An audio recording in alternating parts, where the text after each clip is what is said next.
चलिए गाइस, हम लोग पढ़ रहे हैं systems of particles and rotational motion, article number 7.8.2 centre of gravity की बात कर रहे हैं। कहता many of you have the experience of balancing the notebook on the tip of a finger. Finger के ऊपर अपन ने नोटबुक बैलेंस कराने की बचपन में कभी कोशिश की हुई होती है और थोड़ी देर तक शायद कभी कभी सक्सेसफुल हो भी जाते हैं। कहता figure 7.24 illustrates a similar experiment that you can easily perform.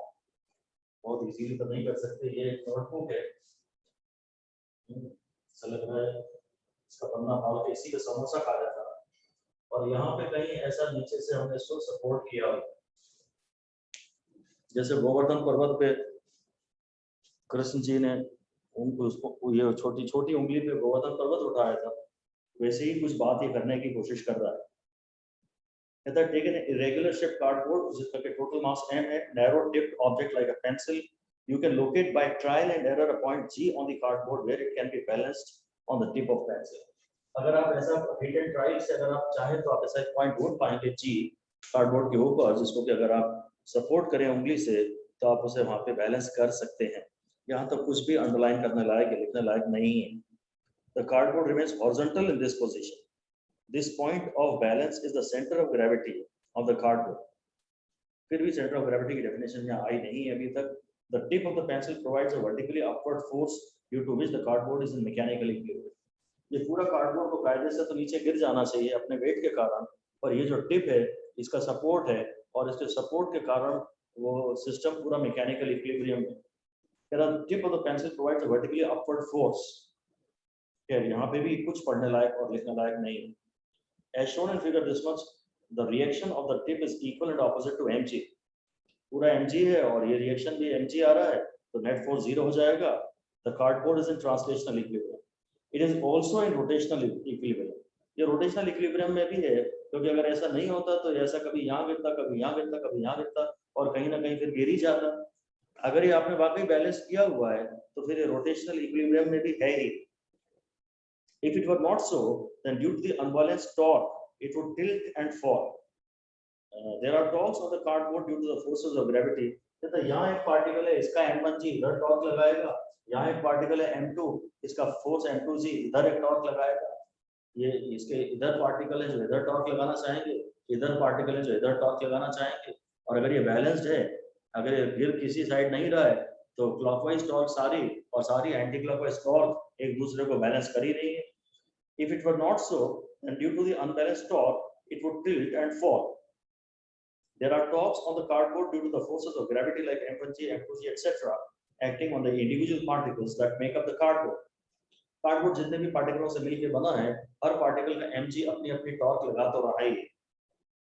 7.24 figure के नीचे देखते हैं इसमें क्या लिखा है। Balancing a cardboard on the tip of a pencil, the point of support G is the center of gravity. इसने यहाँ पे भी कोई काम की बात अभी तक नहीं कही है। फिर कह रहा है centre of gravity the cardboard is so located that the torque equal to on it is torque the total torque on it due to this forces m1g m2g etcetera is 0। सारे फोर्सेस की सारे जितने भी forces हैं mg है, उन सब की टॉर्क अगर जिस पॉइंट के अबाउट 0 हो जाए उसे सेंटर ऑफ ग्रेविटी कहा जा सकता है। हम इससे भी लिखने लायक बात नहीं मान रहे हैं। कहता है if vector r1 is the position vector of the ith particle of N extended body, ये सब की सब कचरे ही है, total gravitational torque about the CG is 0। ठीक है, we may therefore define the CG of a body as that, यहाँ पे एक लाइन अब आप लिख दीजिए कि CG of a body is that point, CG मतलब center of gravity, CG of a body is that point where the total gravitational torque bracket में due to all the particles जिनसे मिलकर ये बॉडी बनी है, due to all the particles on the body is 0। CG वह point है जहां पे टोटल ग्रेविटेशनल टॉर्क 0 है। एक स्टार चाहे तो दे सकते हैं। अबाउट CG अगर आपको अबाउट याद हो, सेंटर ऑफ मास पर होते थे समेशन ऑफ mr 0 है, ये वही चीज है अबाउट CG। अब ये वैसा ही कुछ है summation of torque mg into r ले लूं, टॉर्क हो गया फोर्स इनटू डिस्टेंस, फोर्स हो गया mg, एक ही बात है। सेंटर ऑफ मास के अबाउट सभी पार्टिकल का mr 0 था, समेशन ऑफ mr 0 था। ये तो हमने काफी इंपॉर्टेंट बताया था। सेंटर ऑफ मास के नाम से चीजें आती हैं, सेंटर ऑफ ग्रेविटी के नाम से ये बात इतनी ज्यादा इंपॉर्टेंट नहीं है, एक स्टार पर्याप्त है। We notice that the equation G is the same for all particles and it comes out of the summation.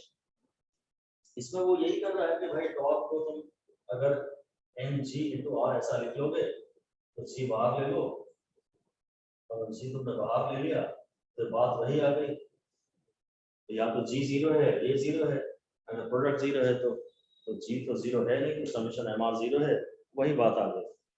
कहता है इसी से आ गया, this gives since g is non-zero, g तो non-zero है, summation of mr is equal to 0, mi की जगह हम mr ही बोलेंगे। Remember that the position vectors are taken with respect to the CG. Now, in accordance with the resolution reasoning given below, if the sum is 0, the origin must be the center of mass of the body. Does the center of gravity of the body coincide with the center of बस आप तो सीधी line लिख दीजिए, एक बात लिख दीजिए बस एक कि CG coincides with center of mass. CG coincides with COM. CG of the body coincides with center of mass.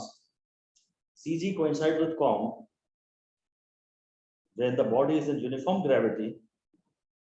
When the body is in uniform gravity, जहाँ हर point पे G same है. When the body is in uniform gravity or in a gravity free space. चाहे तो हर point पे G same हो या फिर gravity का term gravity हो ही नहीं.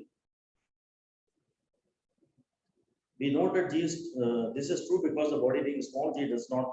पता नहीं 7.29 फिगर के नीचे देखते हैं क्या लिखा है इसने। The determinant center of gravity body particular shape, center of lines, ये सब पूरा छोड़ दीजिए, कुछ मत पढ़िए इसके बारे में, इग्नोर करिए इसको। तो फिर से पढ़ रहा हूँ कि लास्ट लाइन क्या कह रही थी, body being small, G does not vary from one point to the other, one part of the body to the other. अगर बॉडी का साइज छोटा है तब तो एक पर्टिकुलर एरिया में, हम अगले चैप्टर में ग्रेविटेशन में पढ़ेंगे, एक पर्टिकुलर छोटे से स्पेस में जी को कांस्टेंट माना जा सकता है अर्थ की फीट, पर हाइट काफी ज्यादा हो या माउंटेन की बात करें तो माउंटेन के बॉटम पे जी डिफरेंट होगा, माउंटेन के टॉप पे जी अर्थ का असर डिफरेंट होगा। तो अगर छोटा ऑब्जेक्ट है तो उसके हर पॉइंट पे जी सेम माना जा सकता है। तो in that case centre of gravity and centre of mass कहता है अच्छा, if the body is so extended that g varies from point to point, then the centre of gravity and centre of mass does not coincide. देखते हैं आगे कुछ कहेगा तो लिख लेंगे, बाकी यहाँ तो कोई काम की बात आई तो है नहीं। बस आप तो ये लिखिए कि centre of mass has nothing to do with gravity.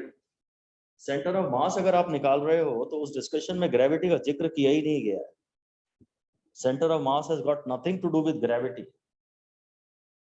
So even if the gravitational field is non-uniform, even if the gravitational field is non-uniform, कहीं g ज्यादा है और कहीं की g कम है, अगर ऐसा भी है तो position of com is already defined. ये लाइन जरा ठीक है, 3 स्टार देने लायक है। जी अगर चेंज हो जाएगा, अलग अलग पॉइंट पे जी अलग अलग होगा, सीजी की पोजीशन जी पे डिपेंड करती है, पर सेंटर ऑफ मास की पोजीशन जी पे डिपेंड नहीं करती है क्योंकि उसके फॉर्मूले में हमने समेशन ऑफ एमआर की बात की है कि ठीक है, लिख दीजिए position of CG depends on g. CG की पोजीशन जी पे डिपेंड करती है, सीजी की पोजीशन जी पे डिपेंड करती है।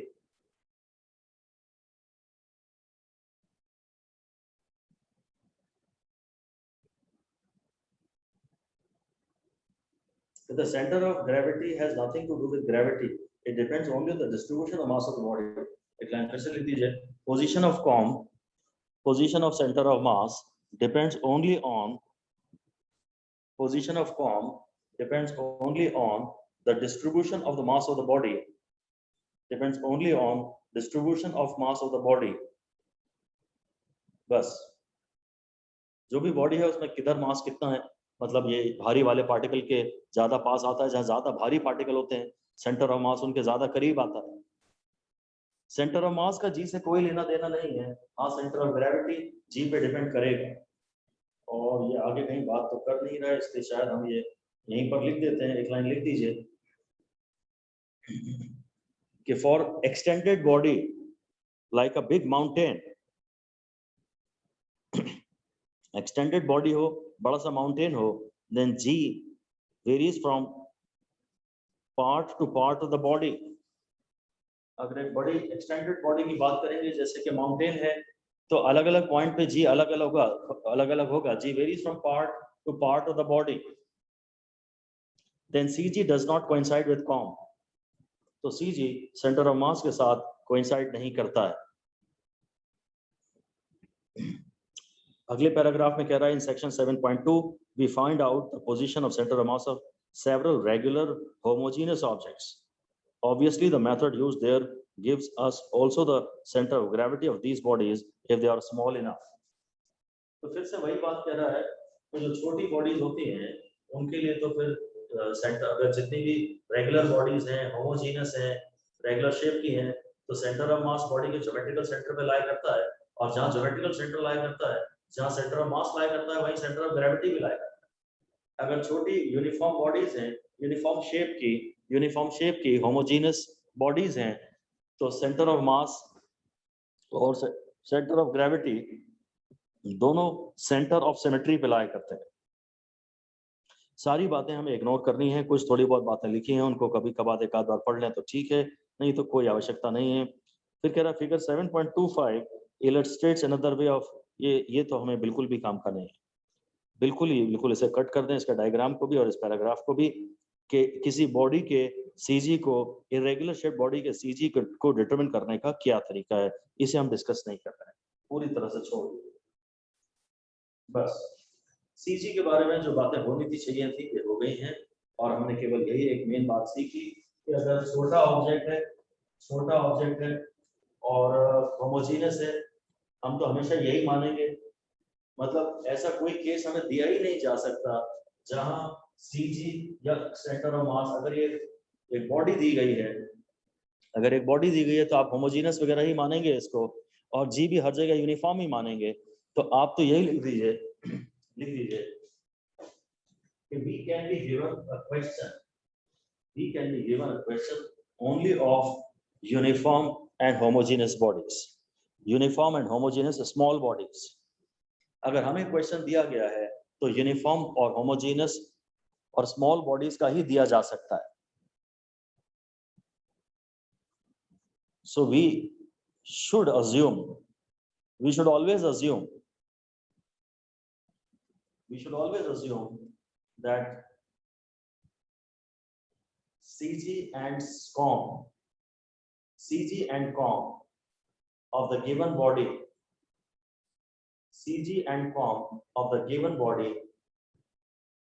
are situated. CG and COM of the given body are situated at the geometrical center of the body. CG and COM of the given body are situated at the geometrical center of the body. बस आपको हमेशा यही मानना है कि CG, ये अगर ऐसी बॉडी दी गई है तो ये जो इसका सेंटर आता है, बस यही सेंटर ऑफ मास भी है और यही सीजी भी है. और हम इसका जितना भी मास इसने बोला है, अगर एम डैश बोला है, तो आप मान सकते हैं कि इसके सेंटर पे एम डैश का एक मास रखा हुआ है. ऐसा लिख दीजिए कि mass, entire mass of a uniform body, या एंटायर मास और entire weight of a uniform body. असली काम की बात तो अब बता रहा हूँ, इस पे भी 2 स्टार दे दें. एंटायर मास और entire weight of the body is always assumed to be acting from, entire mass or entire weight of a body is always assumed to be acting from its center of mass oblique CG. Body का पूरा मास centre of मास पे केंद्रित है और body का पूरा weight CG पर concentrated है एज अ पॉइंट मास. यही मान के आपको न्यूमेरिकल सॉल्व करने चाहिए. Sir to be acting from के बाद क्या था? Center of mass and center of gravity of a given body should always be assumed to be acting from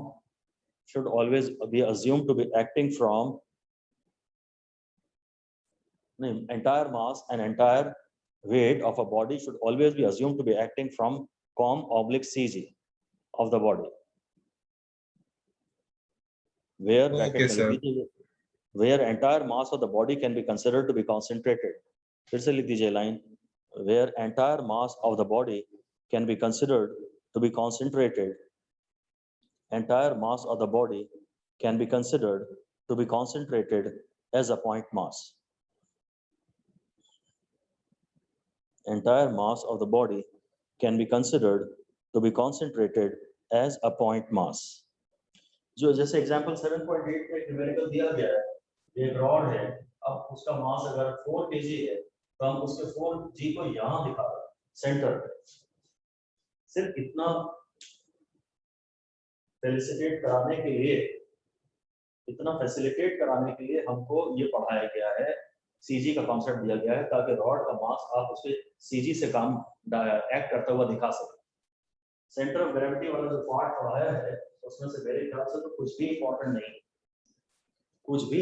नहीं है, बस उसकी वजह से अब से हम जितने भी न्यूमेरिकल देखेंगे उसमें बॉडी का जितना भी मास होगा वो उसकी सीजी से एक्ट करता हुआ दिखा दिया करेंगे विदाउट एनी क्वेश्चंस। खत्म बात। अब इस चैप्टर की असली बात पे हम आ रहे हैं और वो है moment of inertia. Article number 7.9 पे आ रहे हैं और वो है मोमेंट ऑफ इनर्शिया। ये काफी ज्यादा इंपॉर्टेंट है, आसान जाता है। हाँ, इनका फोबिया रहता है। ये चैप्टर पूरा का पूरा चैप्टर बहुत लेंदी है और अच्छे टीचरों को भी ये तकलीफ देता ही। टाइम डिवोट जिस भी चीज को आप करोगे वो आसान हो ही जाएगी, बड़ा सिंपल सा रूट है। एक बार दम तो दिखाइए, बढ़िया तो कोई भी चीज आसान होगी ही होगी। हाँ, एनसीईआरटी का सीक्वेंस थोड़ा सा खराब है, ये एक अलग बात है। अभी हमने जिस तरह से पढ़ा है हमें कहीं कोई ऑब्जेक्शंस आ नहीं रहे कि ये पहले पढ़ाना चाहिए था, बाद में पढ़ाना चाहिए था। सब परफेक्ट ही चल रहा है, बढ़िया है। चलिए पढ़ते हैं। We have already mentioned that we are developing the study of rotational motion parallel to the study of translational motion which we are familiar. हम लोग ट्रांसलेशनल मोशन को तो जानते ही हैं, हम बस अब रोटेशनल मोशन को उसी के पैरेलल डेवलप करते हैं और इससे बात हम कर ही चुके हैं। हम ये तमाम बातें कर ही चुके हैं कि लीनियर मैकेनिक्स में जो एस है वो रोटेशनल मैकेनिक्स में थीटा है, यहाँ जो बी है वो ओमेगा है, यहाँ जो ए है वो यहाँ अल्फा है, और यहाँ जो फोर्स है वो यहाँ टॉर्क है, यहाँ जो पी है यहाँ वो एल है। ऐसी ही तमाम बातें शायद यहीं तक पढ़ी है बस। ये सब लीनियर ट्रांसलेशनल मोशन है और ये रोटेशनल मोशन। एक पार्टिकल की बात करें तो ये सर्कुलर मोशन है और पूरी रिजिड बॉडी की बात करें तो ये एंगुलर मोशन, रोटेशनल मोशन। एक रिजिड बॉडी के मोशन को हम लोग रोटेशनल मोशन कहते हैं और एक पार्टिकल के सर्कुलर मोशन को सर्कुलर मोशन कहते हैं। रिजिड बॉडी के जितने भी पार्टिकल होते हैं सब उनका कंबाइंड सर्कुलर मोशन हम इमेजिन कर रहे होते हैं तो हम उसे रोटेशनल मोशन कहते हैं। We have yet to answer the major question in this connection. What is the analog of mass and rotational motion? तो यही क्वेश्चन लिख दीजिए आप भी यही क्वेश्चन लिख दीजिए, What is the analog of mass in rotational motion? मतलब लीनियर मोशन में जो चीज मास है उसका एनालॉगस रोटेशनल मोशन में क्या है? आज ये क्वेश्चन हमको सामने आंख में आंख डाल के खड़ा हुआ है। पूछता है आपसे जमाना, पूछता है आपसे इंडिया कि लीनियर मोशन में जो हैसियत मास की है वह हैसियत रोटेशनल मोशन में किस फिजिकल क्वांटिटी की? What is the analog of mass in rotational motion? Now we shall attempt to answer this question in the present section. To keep the discussion simple, we shall consider rotation about a fixed axis only. हम तो यार rotation वैसे भी fixed axis के about ही चाहते हैं। ये कह रहा है सिंपल डिस्कशन कर लेते हैं इसलिए फिक्स्ड एक्सिस ले लेते हैं। हम तो रोटेशन का अगर कोई नाम लेगा तो हम फिक्स्ड एक्सिस को ही केवल इमेजिन करेंगे। अगर फिक्स्ड एक्सिस वाला केस बाय चांस नहीं आता है, कोई और केस आता है, मतलब हमें वो करना ही नहीं। बड़ा क्लियर होना चाहिए। Let us try to get an expression for the kinetic energy of a rotating body. तो we know that for मैं आपको पहले जवाब दे देता हूँ क्योंकि मैंने क्वेश्चन पूछ लिया है। काइनेटिक एनर्जी की बातें अलग आ रही हैं तो आप पहले अपना जवाब दे दीजिए। आप जवाब दे दीजिए फिर आगे बढ़ते हैं। आप जवाब दे दीजिए। Mass in linear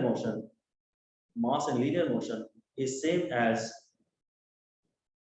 mass in linear motion is same as moment of inertia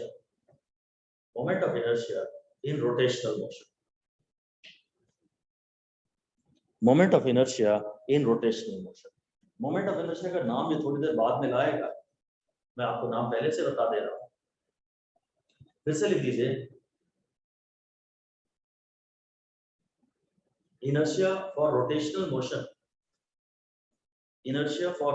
motion is called moment of inertia.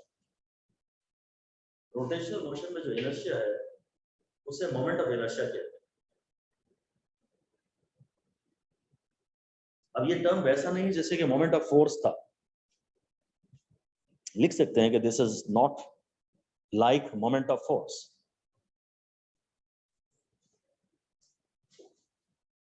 Moment of force जैसी चीज नहीं, मतलब it is not equal to moment of inertia is not equal to कोई perpendicular distance into inertia.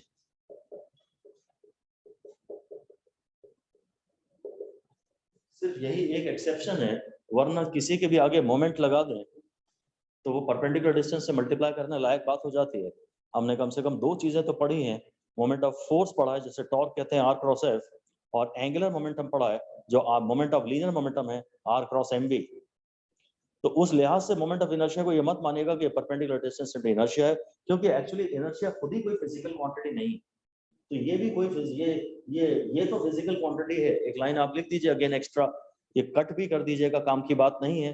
लिख दीजिए inertia is not a physical quantity. Inertia physical quantity नहीं है, but moment of inertia is a physical quantity.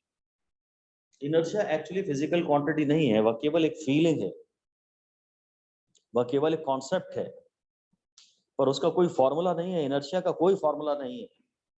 Moment of inertia एक physical quantity है, पर उसको इस तरह से शायद डिफाइन नहीं किया जा सकता. हमें इसे पढ़ने की कोई आवश्यकता नहीं है. कहीं कोई इसे आपसे नहीं पूछेगा, आपके दिमाग में ना आए कि यार मोमेंट ऑफ फोर्स होता है perpendicular distance into force, moment of angular moment of linear momentum होता है perpendicular distance into linear momentum. तो moment of inertia perpendicular distance into inertia क्यों नहीं है? वो ये खुद कोई फिजिकल क्वांटिटी नहीं है. तो मैं इसको कौन से परपेंडिकुलर डिस्टेंस से मल्टीप्लाई करूं? उस तरह से ये डिफाइंड नहीं है, पर हाँ बॉडी का जो मास है वो उसके इनर्शिया के प्रोपोर्शनल. इनर्शिया है, खाली बोलते हैं कि tendency of a body by virtue of which it tends to continue in its state of rest और of uniform motion in a straight line. ये केवल एक टेंडेंसी है. इनर्शिया का हमने कभी कोई फिजिकल फॉर्मूला नहीं पढ़ा, बताया कि ये कैरेक्टरिस्टिक है.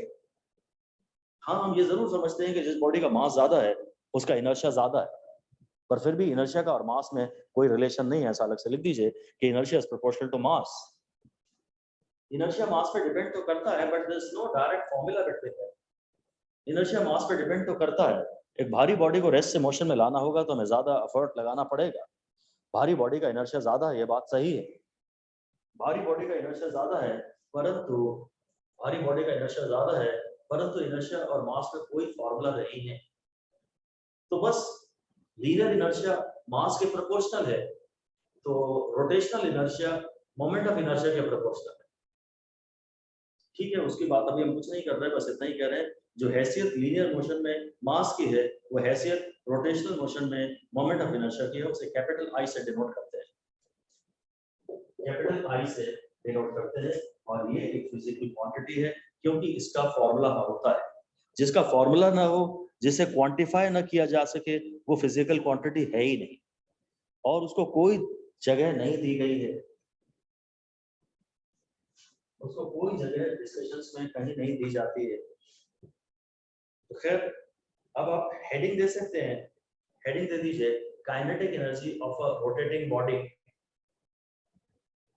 Kinetic energy of a rotating body. Rotating से मेरा हमेशा मतलब है pure rotation about a fixed axis. Typical example is ceiling fan. Kinetic energy of a rotating body. कहता we know that for a body rotating about a fixed axis, each part of the body moves in a circle with linear velocity. For a particular distance from the axis, the linear velocity of the particle is r omega. The kinetic motion of this particle is this much.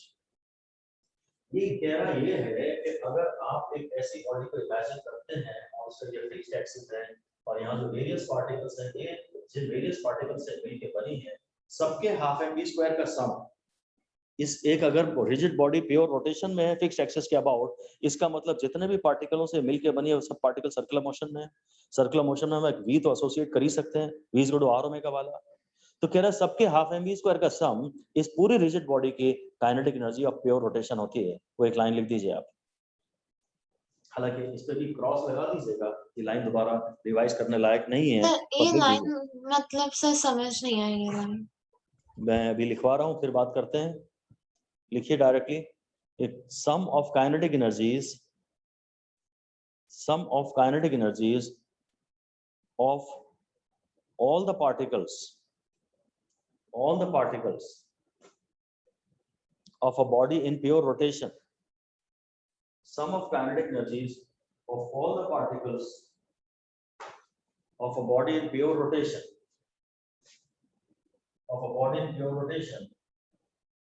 is the kinetic energy of the rigid body,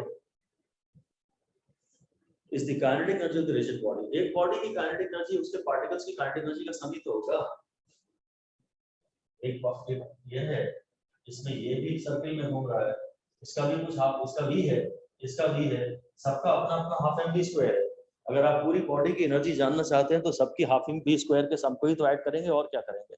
her particle में अपना अपना एक half M we square है। मैं कह रहा हूँ एक पार्टिकल की बात मत करो, इस पूरी बॉडी की बात करो। तो इस पूरी की बॉडी की काइनेटिक एनर्जी क्या होगी, सबकी काइनेटिक एनर्जी का सम। क्लास में अगर जितने भी लोग हैं सबके जितने जितने नंबर आए, मैं कह रहा हूँ पूरी क्लास के मार्क्स बता, तो सबके मार्क्स को ऐड कर दो। तुम्हें इस बॉडी की काइनेटिक एनर्जी मांगी है, तो क्या करोगे, जिनसे मिलकर ये बॉडी बनी है उन सबकी काइनेटिक एनर्जी के सम को ऐड कर दोगे, वो पूरी बॉडी की काइनेटिक एनर्जी कहलाएगी। और चूंकि ये बॉडी इस समय प्योर रोटेशन में है, इसलिए हम इसे रोटेशनल काइनेटिक एनर्जी भी कह सकते हैं। ऐसा लिख दीजिए, this is also equal to the rotational kinetic energy of the entire body। This is also equal to the rotational kinetic energy of the entire body। सबके हाफ एम वी स्क्वायर का सम। मैं ये डेरिवेशन कराने जा रहा हूँ, इसलिए शायद मैं बता रहा हूँ, ये इंपॉर्टेंट नहीं है, ये डेफिनेशन पे क्रॉस ही कर दें तो ज्यादा अच्छा है। ऐसा कुछ लग तो रहा है कि काम की बात पढ़ रहे हैं, पर इवेंचुअली ये बात कहीं आगे कहीं एप्लीकेशन में कहीं काम नहीं आएगी। ठीक है, समझ में आया आयुषी? यस सर, वो जब वो लीनियर और सर्कुलर बोल रहे थे उसमें सर थोड़ा सा मैं भी आ रहा हूँ भाई। रोटेशनल मोशन क्या होता है, what is rotational motion? Rotational motion एक पार्टिकल के सर्कुलर मोशन को सर्कुलर मोशन कहते हैं, और पूरी बॉडी के सारे पार्टिकल जितने हैं उनके कंबाइंड सर्कुलर मोशन को रोटेशनल मोशन कहते हैं। तो वो अभी टर्म आएगा, वो टर्म आएगा, आप पूरी बॉडी की रोटेशनल काइनेटिक एनर्जी निकालना चाहते हैं ना, तो आप half m1 v1 square plus half m2 v2 square plus half mn vn square सबकी काइनेटिक एनर्जी को ऐड कर दीजिए। जहां मैं v में लीनियर वेलोसिटी कह रहा हूं, हर पार्टिकल v में लीनियर वेलोसिटी कह रहा हूं, और v का फॉर्मूला तो r ओमेगा होता है। ये है, अगर एक पार्टिकल सर्कुलर मोशन में है, अगर एक पार्टिकल सर्कुलर मोशन में है तो ये उसकी लीनियर वेलोसिटी है। अगर एक पार्टिकल सर्कुलर मोशन में है तो ये उसकी लीनियर वेलोसिटी है, और ये उसकी एंगुलर वेलोसिटी है। इस पार्टिकल की काइनेटिक एनर्जी ये है, इसकी काइनेटिक एनर्जी ये है, इसकी काइनेटिक एनर्जी ये है। डेरिवेशन में हम वैसे इंटरेस्टेड नहीं है, मैं बार-बार कह रहा हूं, हम डेरिवेशन में इंटरेस्टेड नहीं है। मैं सबकी काइनेटिक एनर्जी को ऐड कर रहा हूं। v हर पार्टिकल की लीनियर वेलोसिटी, क्योंकि उसकी यूनिट मीटर पर सेकंड है। मैं उसमें देख रहा हूं कि उसने 1 सेकंड में कितने मीटर का डिस्टेंस ट्रैवल किया है। v को हम लीनियर वेलोसिटी कहते हैं या खाली वेलोसिटी कहते हैं। अब सर्कुलर मोशन में तो या तो v का फॉर्मूला r ओमेगा लिख सकते हो। तो जो टोटल काइनेटिक एनर्जी है वो हो जाएगा हाफ m1, और v1 की जगह हो जाएगा r1 omega square plus half m2, और v2 की जगह हो जाएगा r2 ओमेगा का स्क्वायर, एंड लाइक दिस। ये लास्ट पार्टिकल जो आएगा वो आएगा हाफ mn और rn ओमेगा का स्क्वायर। मैंने अपने अपने v की जगह r ओमेगा लिख दिया, और बस इसमें एक ही अच्छी बात सीखी। डेरिवेशन वैसे तो बेकार है, पर हम कहीं ना कहीं कुछ ना कुछ अच्छी बात सीख लेते हैं। एक तो वापस सर्कुलर मोशन वाले का एक डायलॉग रिपीट हो गया कि एक पार्टिकल का सर्कुलर मोशन और सबके circular motion is equal to rotational motion. एक तो डायलॉग आपने दोबारा सुना, फिर v का फॉर्मूला r ओमेगा आपका रिपीट हो गया, और असली बात आपने ये सीखा कि एक पर्टिकुलर बॉडी के लिए जब वो एक एक्सिस के अबाउट रोटेट करती है तो सबका ओमेगा सेम रहता है, सबका m अलग है, सबका r अलग है, पर ओमेगा सबका सेम रहता है। हम छोटा पार्टिकल कंसिडर करें तो m अलग है, और हम बड़ा पार्टिकल कंसिडर करें तो m अलग। ये अलग बात है कि डेरिवेशन में आसानी के लिए हम सारे आइडेंटिकल पार्टिकल्स ही और वापस मान लेंगे। असली बात ये है जिसपे आपको 3 स्टार लगा लेना चाहिए वापस, वो ये कि omega of circular motion, omega of circular motion of all particles, omega of circular motion of all particles of a rigid body is same. Omega of circular motion of all particles of a rigid body is same, ये काम की बात है। Omega of rotational motion, मुझे अच्छा all particles की बात कर रहा हूँ, इसमें सर्कुलर मोशन। अब आप रोटेशनल मोशन में ये तो कहते हैं कि हर पार्टिकल अपने अपने सर्किल में, अगर सर्किल में तो आप उसके साथ एक v की भी बात करेंगे और ओमेगा की भी बात करेंगे। v को आप लीनियर वेलोसिटी कहेंगे और ओमेगा को आप एंगुलर वेलोसिटी कहेंगे। तो इसमें इसने फिर से सब ये कर लिया काम, ये बोल रहा है जो काइनेटिक एनर्जी है इससे मास भी सबका सेम ले लिया, तो ये है हाफ m, हाफ तेरा जो टोटल काइनेटिक एनर्जी है वो क्या है, हाफ m ओमेगा स्क्वायर, और ये r1 square plus r2 square, ऐसा कुछ rn स्क्वायर, ऐसा है जो टोटल काइनेटिक एनर्जी है। जैसे कि हम रोटेशनल काइनेटिक एनर्जी कह रहे हैं, उसमें सबका हाफ कॉमन ले लो, m कॉमन ले लो, सब पार्टिकल्स मान लीजिए आइडेंटिकल है, सब पार्टिकल्स आइडेंटिकल है, इसमें खाली ओमेगा ही कॉमन लिया है। वैसे m summation of m r square की बात कर रहा है, ठीक है, summation of m r square की बात कर रहा है, हाफ कॉमन ले लो और ओमेगा स्क्वायर कॉमन ले लो, और अंदर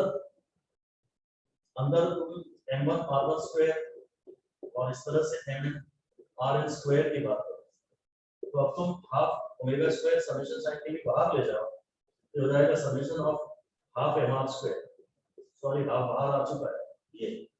बस अब फाइनली बात हमें बढ़िया शानदार मिलने वाली है कि हम summation of m r square का नाम लिखने वाले हैं i, summation of m r square का नाम लिखने वाले हैं i। So kinetic energy, rotational kinetic energy का फॉर्मूला आने वाला है हाफ i ओमेगा स्क्वायर। इस पे आपको 5 स्टार देने हैं और ये डेरिवेशन आपको नहीं देखना है। इस डेरिवेशन में आपने कुछ सीखा, कम से कम यही कॉन्फिडेंस आ गया कि हाँ चलो यार हमने कुछ देख तो लिया। जब आप 6 महीने बाद कभी इस चैप्टर को पलट के देखोगे तो आपको विश्वास रहेगा कि हाँ हमने कभी डेरिवेशन किया हुआ है, और उसका अलग ही एक कॉन्फिडेंस लेवल अलग रहता है। बट अब आप इसे दोबारा कभी ना पढ़े तो अच्छा है, मैंने हाफ ओमेगा स्क्वायर पूरा समेशन साइन के बाहर ही ले गया और summation of m r square का एक नाम रख दिया i। इस i को बोलते हैं मोमेंट ऑफ इनर्शिया। ये फार्मूला i हमारा अलग से काम आएगा। फिलहाल तो आपका सबसे काम की चीज आज की क्लास में जो पहली काम की चीज आई है वो है रोटेशनल काइनेटिक एनर्जी का formula half i omega square. जैसे कि ट्रांसलेटरी काइनेटिक एनर्जी, अब हम बोल सकते हैं कि या तो लीनियर काइनेटिक एनर्जी है या जो ट्रांसलेटरी काइनेटिक एनर्जी है वो हाफ m v स्क्वायर है, वैसे ही जो रोटेशनल काइनेटिक एनर्जी है वो हाफ i ओमेगा स्क्वायर। हम कहेंगे v जो लीनियर मोशन में that corresponds to omega in circular motion. यहाँ मैं लीनियर मोशन की ही बात करूंगा, यहाँ मैं सर्कुलर मोशन की ही बात करूंगा, इसे मैं लीनियर वेलोसिटी ही कहूंगा, इसे मैं एंगुलर वेलोसिटी ही कहूंगा। तो जो लीनियर मोशन में मास है उसका करस्पॉन्डिंग टर्म रोटेशनल मोशन में या सर्कुलर मोशन में या एंगुलर मोशन में आई है। ये मैं आपको जवाब पहले दे ही चुका। फॉर्मूले से हमने कंपेयर किया, ट्रांसलेटरी काइनेटिक एनर्जी को आज से हम के टी लिखा करेंगे और रोटेशनल काइनेटिक एनर्जी को आज से के आर लिखा करेंगे। ये डिजायरेबल तो है, क्या आप क्लियर बताएं कि आप कौन सी काइनेटिक एनर्जी की बात कर रहे हैं। ट्रांसलेशनल काइनेटिक एनर्जी की बात कर रहे हैं तो उसका फॉर्मूला लीनियर वेलोसिटी के टर्म्स में आएगा, और रोटेशनल काइनेटिक एनर्जी की बात कर रहे हैं तो उसका फॉर्मूला एंगुलर वेलोसिटी ओमेगा के टर्म्स में आएगा।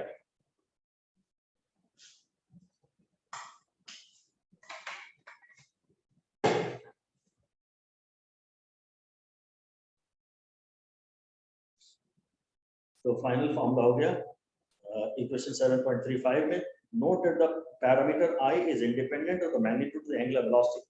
अलग से लिख दीजिए अगली लाइन में, i is independent of omega।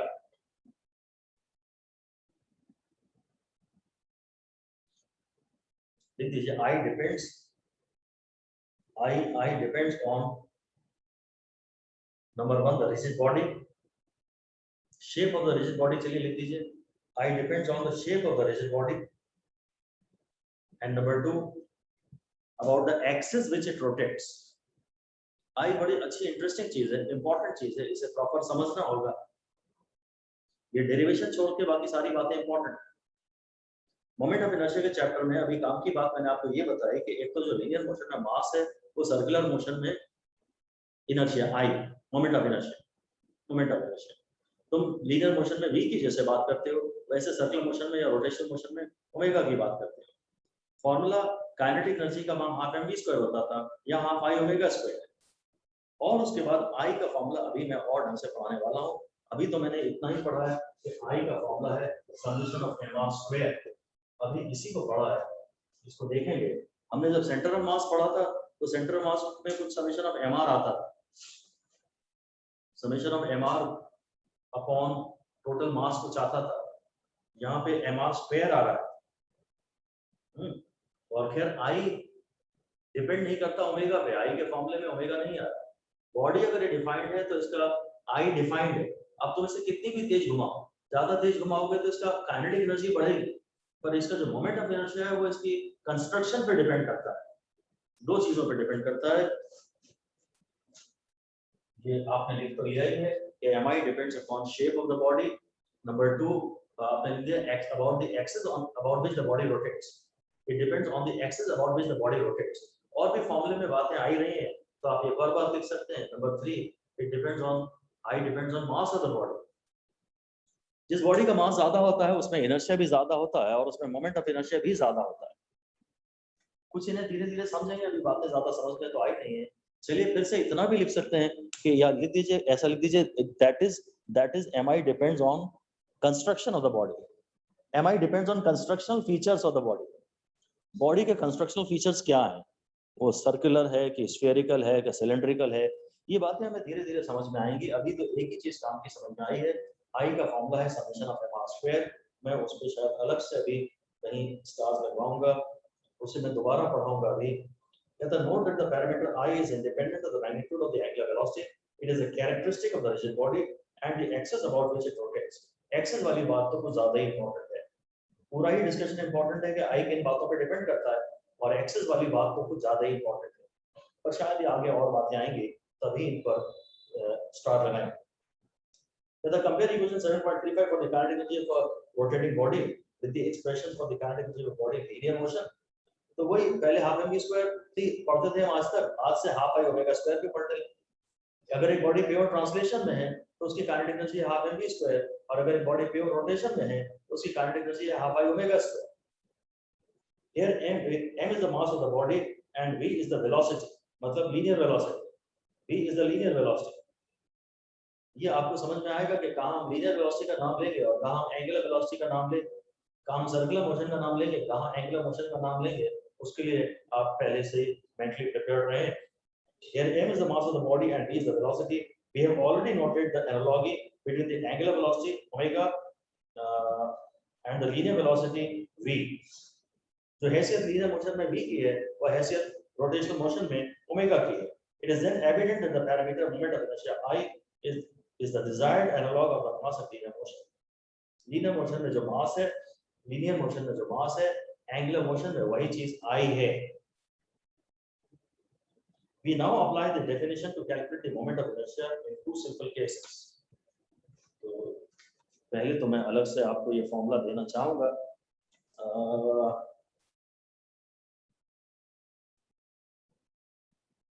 फिर से आप हेडिंग दे दीजिए चाहे तो, मोमेंट ऑफ इनर्शिया।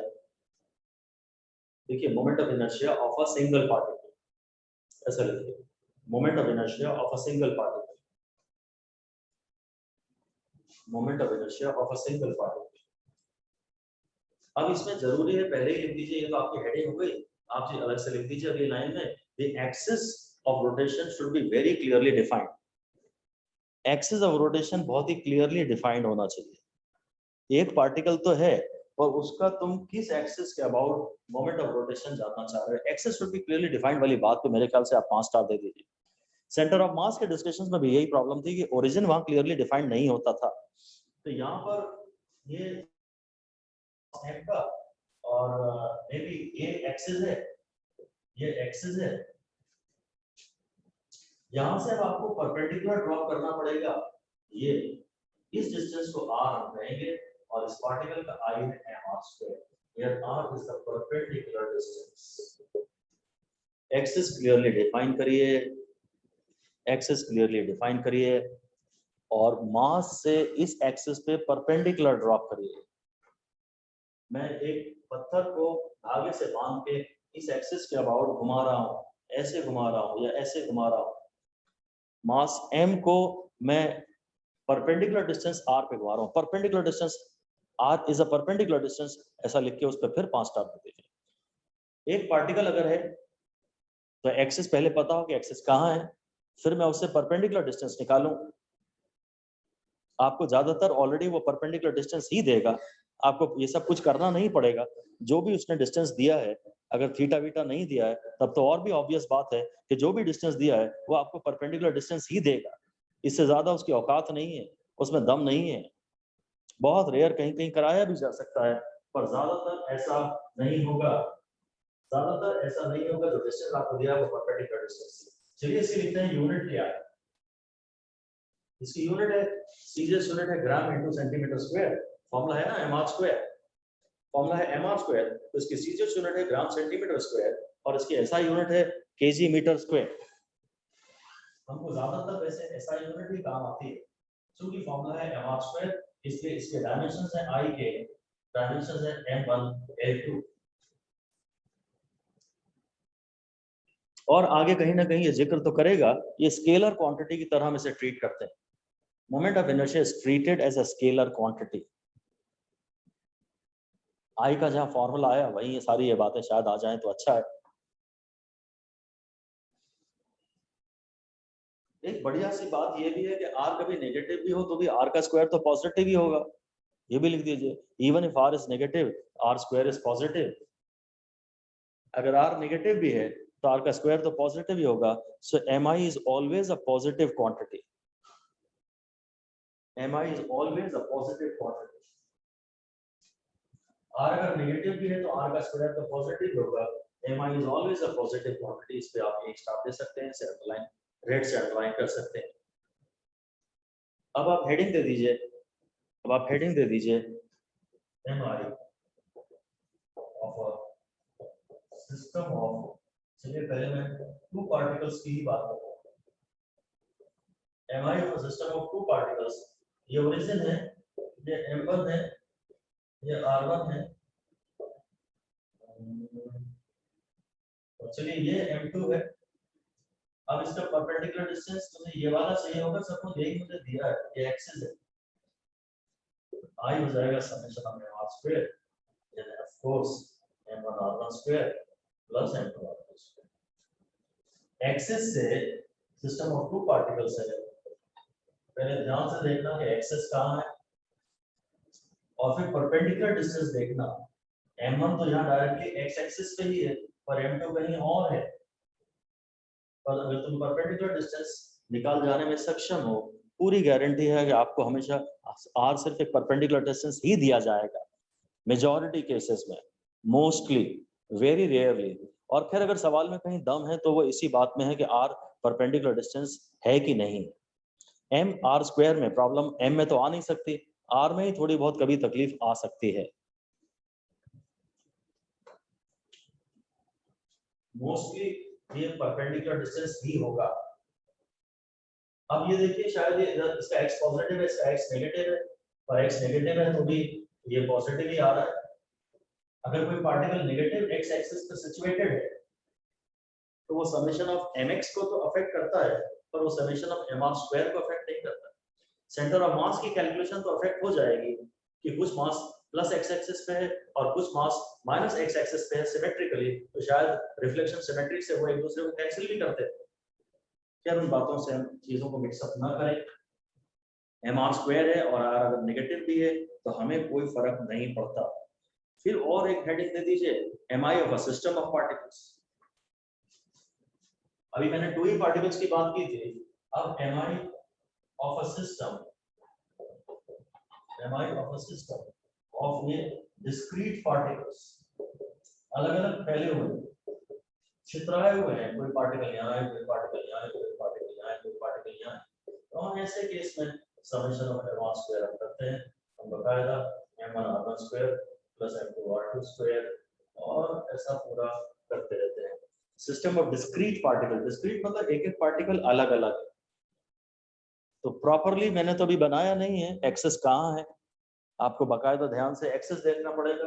अगर मान लीजिए एक्सेस इसी से गुजर रहा है, अगर एक्सेस इसी मास से गुजर रहा है तो इस वाले का एम स्क्वायर तो 0 हो जाएगा।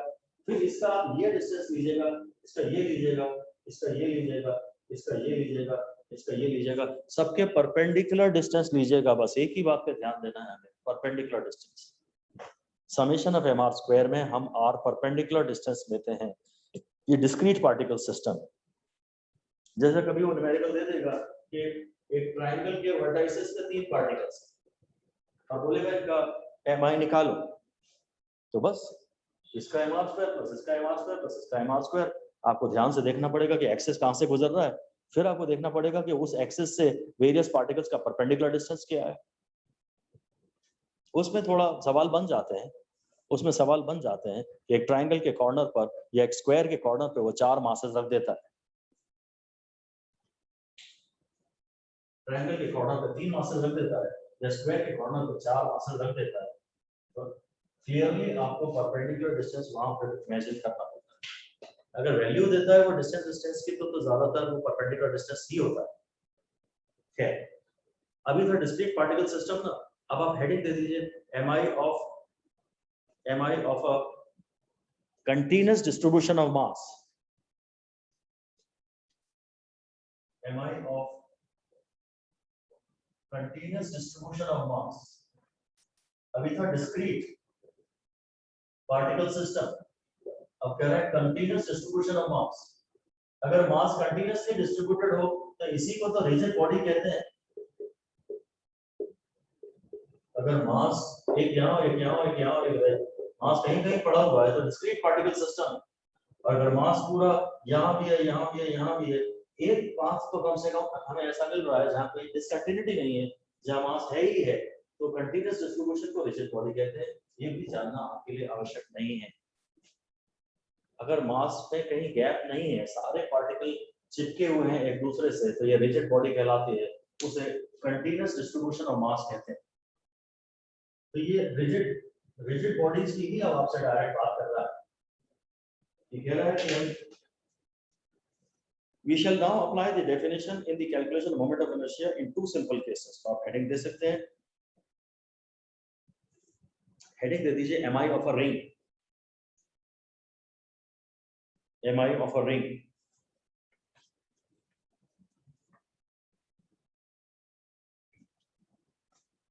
पहले इसने देखो ना 7.28 में ये बात कर ली ना जरा आपसे, 7.28 मुझे पहले लिखवाना चाहिए था, शायद हम चेंज ही कर लें तो ज्यादा अच्छा होगा। इसने थियरी में तो कहीं भी नहीं पढ़ाया और सीधे एक न्यूमेरिकल ही दे दिया। आप वो MI of a ring please उसे कट कर दीजिए। एक क्वेश्चन लिखते हैं, एक क्वेश्चन लिखते हैं,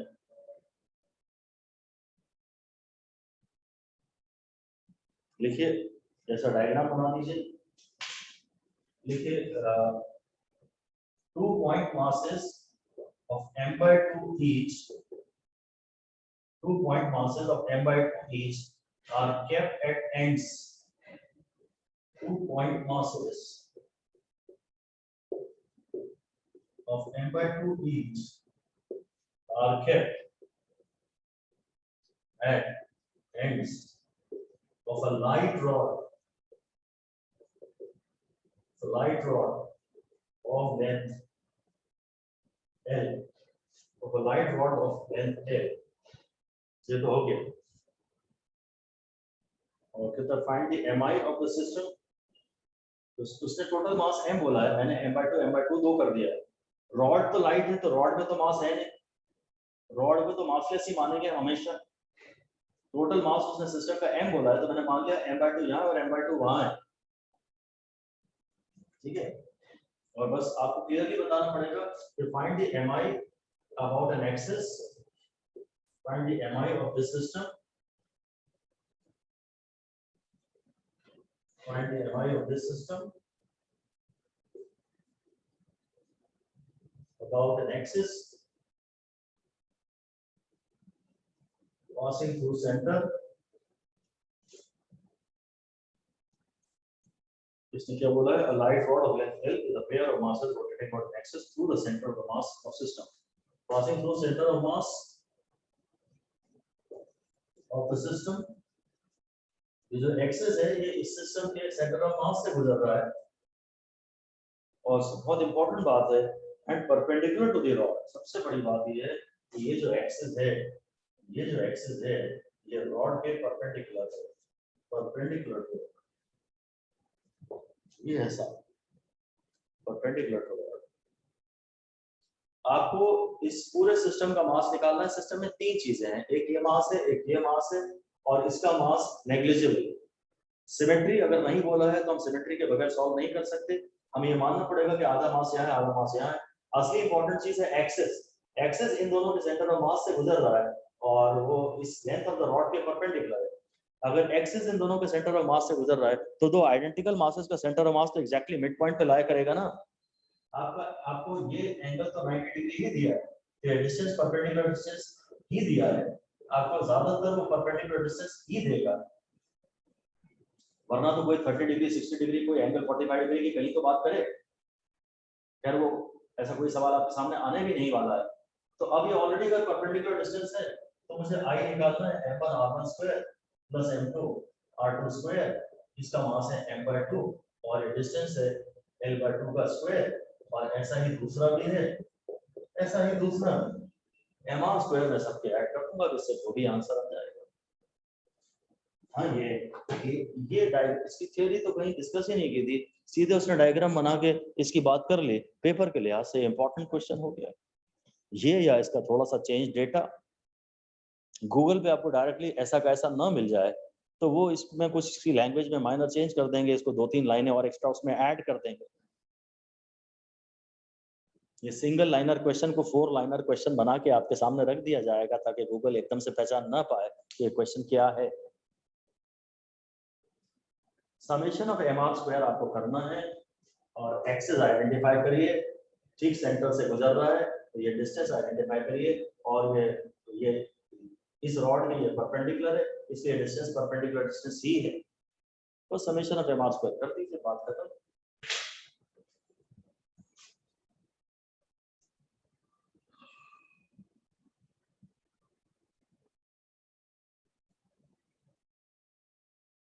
तो ये ठीक है, अब मैं रिंग पे चला जाता हूँ।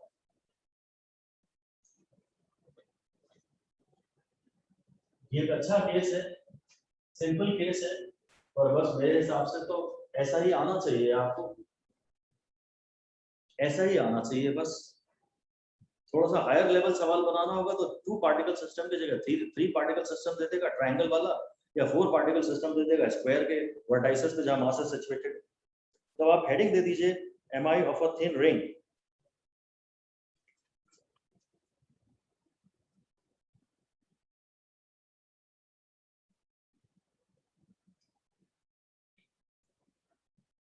तो इसमें सबसे पहले ये बताना तो पड़ेगा कि इसका एक्सेस क्या है, एक्सेस कौन सा है, लिख दीजिए, उसी में ही लिख दीजिए, चलिए, या केस 1 लिख दीजिए, चलिए तो ठीक है, उसी में ऐड कर दीजिए, ब्रैकेट में लिख दीजिए about an axis MI of a thin ring, इसका मास है और ऐसा ये एक्सेस है, इसके अबाउट एक बात है, about an axis passing through the centre of the ring, passing through the centre of the ring and perpendicular to the plane of the ring. ये रिंग है, ऐसी पूरी देखते तो पूरी रिंग दिखती, फिर हम उसे पूरी सर्कल बनाते, ऐसा पूरी सर्कल के रूप में हम रिंग अक्सर नहीं दिखाते हैं क्योंकि अगर आप ऐसे देख रहे हैं तो ये सर्कल दिख रहा है पर अंदर बोर्ड में घुसी हुई है, कॉपी में है, ये कॉपी के प्लेन में जैसे इलेक्ट्रिकल दिखाते हैं, इसीलिए एक्सेस भी पूरा आपको नहीं दिख रहा है, एक्सेस भी आपको पूरा नहीं दिख पा रहा है, जो नीचे जा रहा है ये वाला दिख रहा है और ये वाला दिख रहा है, थोड़ा सा पोर्शन एक्सेस का गायब है, ये कंटिन्यूटी नहीं है, ये ऊपर एक्सेस है, ये ऊपर एक्सेस है और ये ऐसे नीचे एक्सेस है, पूरी कंटिन्यूटी नहीं है, थोड़ा सा ऐसे कट गया, तो वो हमने यहाँ दिखाया। खैर ये बातें और डिटेल में न की जाए, बस एक एक्सेस है, इसका मास m है, इसका रिंग का रेडियस r है। एक्सिस को मैं फिर से रिपीट कर रहा हूँ, हम रिंग को रोटेट कर रहे हैं about an axis passing through CG and perpendicular to plane, ये एंगुलर वेलोसिटी ओमेगा से घुमाया जा रहा है। असली बात यह है, अगर डेरिवेशन समझने की चेष्टा करें तो, हालांकि शायद डेरिवेशन में हमें इंटरेस्ट नहीं लेना चाहिए, असली बात यह है, अगला लिख दीजिए आप लाइन में, कि each mass element of the ring is at a distance r from the axis. Each mass element of the ring is at a distance r from the axis. भाई ये वाला आप ये मान लीजिए कि ये सिस्टम ऑफ पार्टिकल्स ऐसे कई सारे पार्टिकलों से मिलकर बना है। ये जो रिंग है ऐसा मान लीजिए कि ऐसे कई सारे पार्टिकलों से मिलकर बनी है और सबका r तो सेम है ना। हमने क्या लिखा है, each मास एलिमेंट, ये छोटे पोर्शन को हम एक मास एलिमेंट कहते हैं। Each mass element of the ring is at a distance r from the axis. Exactly इसने जो डेरिवेशन किया है उसकी बात तो नहीं कह रहा, मैं आपसे कह रहा हूं भाई तुम समेशन ऑफ mr² निकालना चाहते, अब r तो सबका सेम है ना, अगर r सबका सेम है तो ये हो गया ना, और समेशन ऑफ m यानी कैपिटल है, सबके मासेस का सम। मैं हल्का सा ऑल्टरनेट डिस्कशन डेरिवेशन दे रहा हूं, शायद यही ज्यादा काम का है, थोड़ा सा काम का है। इसे समझिए कि सारे पार्टिकल अगर r की दूरी पे हैं तो फिर तो सारे पार्टिकलों का सेंटर भी r की दूरी पे हुआ ना। खैर रिंग का जो mi है वो फॉर्मूला है mr²। इसका जो हर एलिमेंट है, जब सारा, देखो अभी शायद समझ में आ जाएगा आपको, ठीक है, फिलहाल तो मैं कुछ नहीं कह रहा, मैं कह रहा हूँ रिंग के mi का फॉर्मूला होता है mr² और इस पे दे दीजिए 5 स्टार। सबसे ही ज्यादा सिंपल फॉर्मूला है, this is the simplest formula, ऐसा भी लिख दीजिए, this is the simplest formula of mi of ring is the simplest formula. Ring के mi का फॉर्मूला सबसे सिंपल फॉर्मूला है, क्योंकि इसमें सभी पार्टिकल r के डिस्टेंस पे, तो मैं समेशन ऑफ mr² में बोलूंगा इसके mr² प्लस इसका mr² प्लस इसका mr², तो भैया r² तो सबका बाहर आ जाएगा, बचेगा समेशन ऑफ m और सारे मासेस का sum is equal to total m। तो रिंग के mi का फॉर्मूला, जब हम एक्सिस कुछ नहीं बताते हैं तो इंप्लाइड होता है कि यही एक्सिस, ऐसा भी एक बात लिख दीजिए, इस पे भी आप 4 स्टार दे दीजिए। when axis is not defined, when axis is not defined, assume it to be normal axis। जब एक्सिस डिफाइंड नहीं हो तो आप इसे नॉर्मल एक्सिस मान लीजिए, नॉर्मल एक्सिस मान लीजिए, ब्रैकेट में क्या, passing through CG and perpendicular to plane.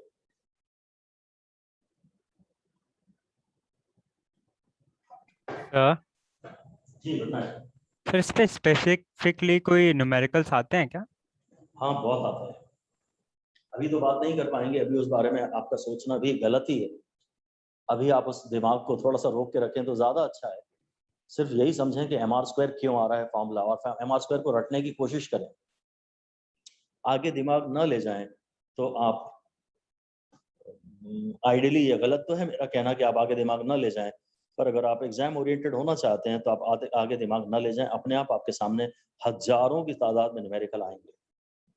ये फॉर्मूला है, यानी कि बहुत इंपॉर्टेंट चीज है। मैंने तो मोमेंट ऑफ इनर्शिया की बिगिनिंग में कह ही दिया था, ये इंपॉर्टेंट डिस्कशन है, तो एंडलेस न्यूमेरिकल्स आपके सामने इसके आएंगे, तो अभी आप उन बारे में न सोचें कि कैसे सवाल आते हैं कैसे नहीं आते हैं। आपका केवल काम ये है कि आप पहचानिए कि भाई रिंग है और नॉर्मल एक्सिस का मतलब क्या होता है, और सबका सारे पार्टिकल r की दूरी पे हैं, हर एक का mi mr² है, इसीलिए टोटल का भी mr² हो गया, जहाँ m पूरी रिंग का मास है।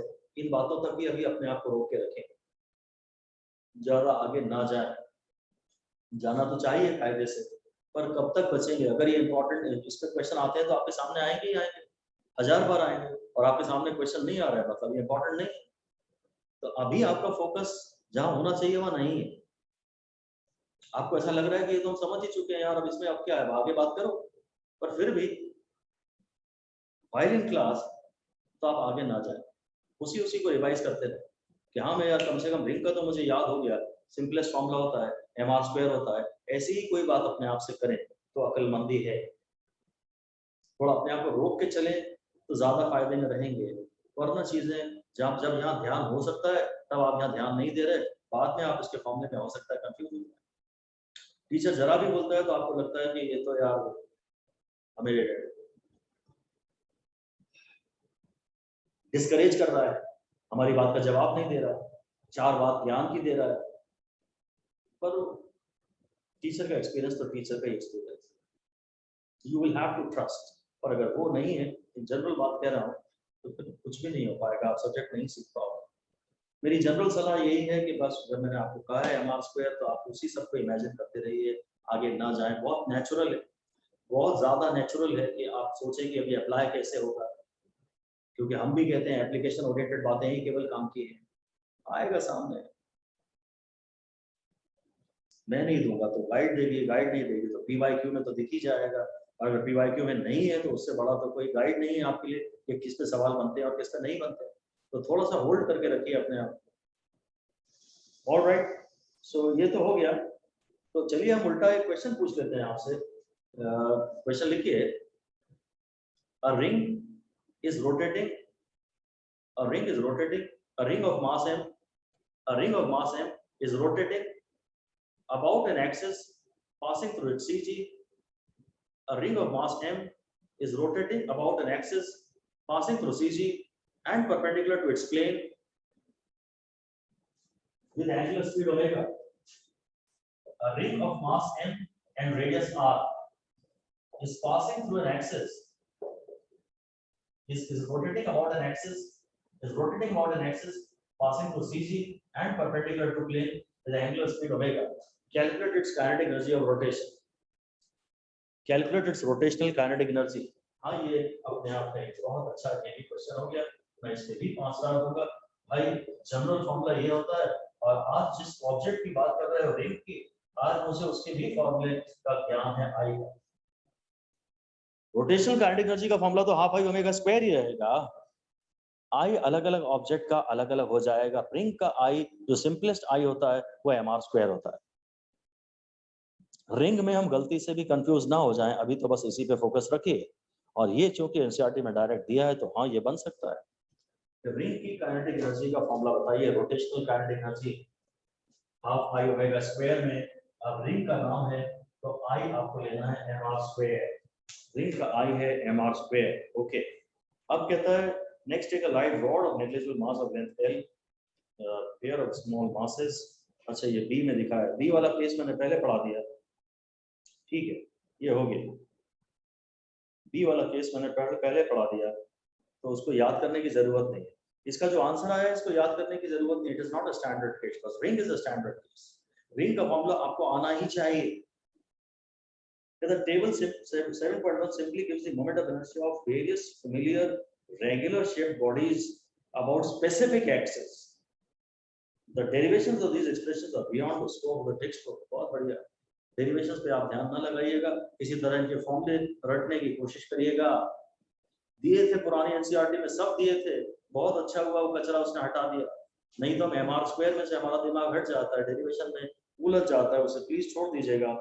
As the mass of the body resists a change in its state of linear motion, its moment of inertia it is a measure of inertia linear mass linear motion में inertia का measure।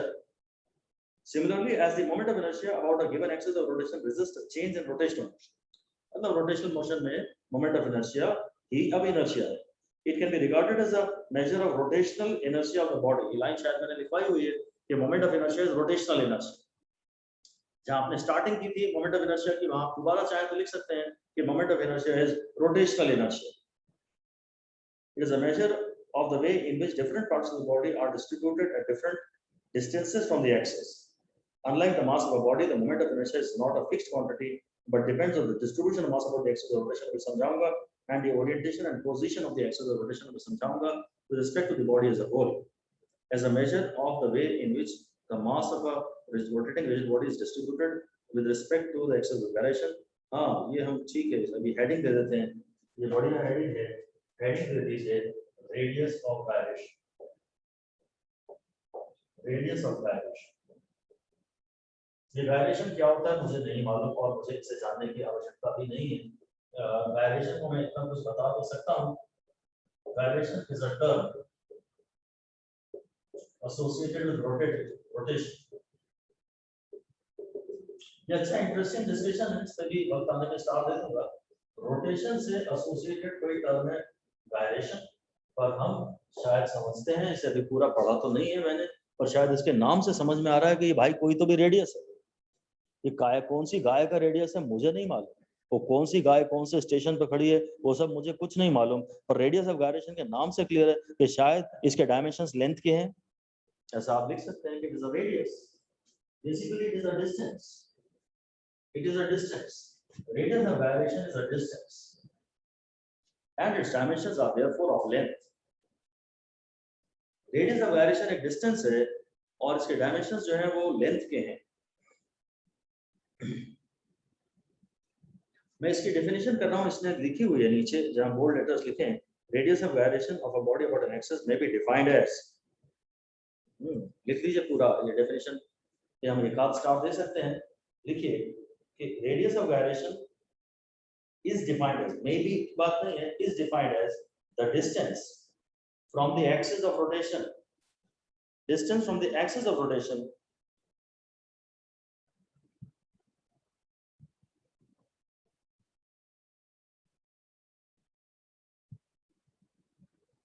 of a point mass, whose mass is equal to the mass of the whole body.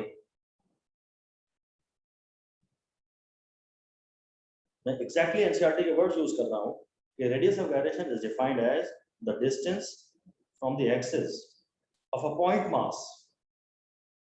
whose mass is equal to the mass of the whole body, and whose moment of inertia is equal to the moment of inertia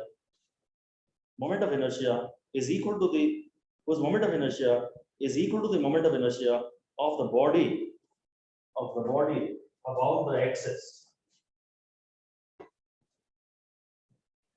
about the axis जो NCERT ने लिखा है वही मैंने आपको बोल दिया, पर बहुत ही कचरा तरीके से इसने बात की है. मैं आपको बताता हूँ जो क्या कहना चाह रहा है. वो कह रहा है ये बॉडी है और मान लीजिए ये एक्सिस है, इस बॉडी का पूरा मास m. कह रहा है इक्विवेलेंट पिक्चर ये है, इसी की इक्विवेलेंट पिक्चर ये है कि इस एक्सिस के आपसे डिस्टेंस ये, यहाँ पर अगर इस डिस्टेंस, चलो इस डिस्टेंस का नाम k मैं बोलता हूँ. जो रेडियस ऑफ गायरेशन आपने हेडिंग दी है ना, उसके ब्रैकेट में आप लिख दीजिए k. रेडियस ऑफ गायरेशन को हम लोग k से डिफाइन करते हैं, k से डिनोट करते हैं. कह रहा है इस बॉडी का इस एक्सिस के अबाउट जो इनर्शिया है, वही इनर्शिया इसी एक्सिस के अबाउट एक पॉइंट मास का हो, जहां इस पॉइंट मास का भी मास उतना हो जितना इस पूरी बॉडी का है. तो जिस डिस्टेंस पे इसका इनर्शिया और इस पूरी बॉडी का इनर्शिया और इस पॉइंट मास का इनर्शिया बराबर आएगा, उस डिस्टेंस को रेडियस ऑफ गायरेशन कहा जाता है. अभी भी बात पूरी क्लियर नहीं हुई है, पर जरा हौसला रखें, ध्यान से सुने. वो ये कह रहा है कि इस पूरी बॉडी का mi जो इस एक्सिस के अबाउट है, यदि उतना ही mi एक पॉइंट मास का होता सेम एक्सिस के अबाउट, तो वो मास कितने डिस्टेंस पे रखा होता, उस डिस्टेंस को हम रेडियस ऑफ गायरेशन कहते हैं. जो इस पूरी बॉडी का मास है वही इस पूरे पॉइंट मास का भी मास. और ज्यादा आसान शब्दों में कहूं मैं आपको, तो आपको एक ही बार में बात क्लियर हो जाएगी. ये डेफिनेशन इतनी ज्यादा वैसे इंपॉर्टेंट नहीं है. देखिए सेंटर ऑफ मास की जो हमने परिभाषा दी थी ना, वही डेफिनेशन यहाँ काम आएगी. सेंटर ऑफ मास के लिए मैं कहता था कि वह point where the entire mass of the body can be considered to be kept as a point mass. Centre of mass को बोलते थे कि the point where the entire mass of the body can be considered to be kept as a point mass. वह point जहां के सारा का सारा मास एक पॉइंट मास के रूप में रखा हुआ माना जा सकता है. अभी भी हम ये कहना चाहते हैं कि the point where the entire mass of the body can be considered to be concentrated as a point mass. लिखवाऊंगा अभी, the point where the entire mass of the body can be considered to be concentrated as a point mass for same moment of inertia. Point की जगह हम distance की बात कर देंगे, क्योंकि हम रेडियस ऑफ गायरेशन की बात कर रहे हैं. तो लिखवाता हूं इसे आपको क्लियर हो जाएगा। ये डेफिनेशन एज सच इंपॉर्टेंट बिल्कुल भी नहीं है, लिख दीजिए distance eight which entire mass of the body can be considered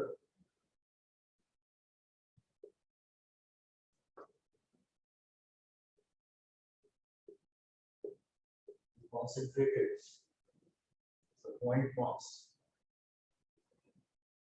असली चीज है for same moment of inertia about same axis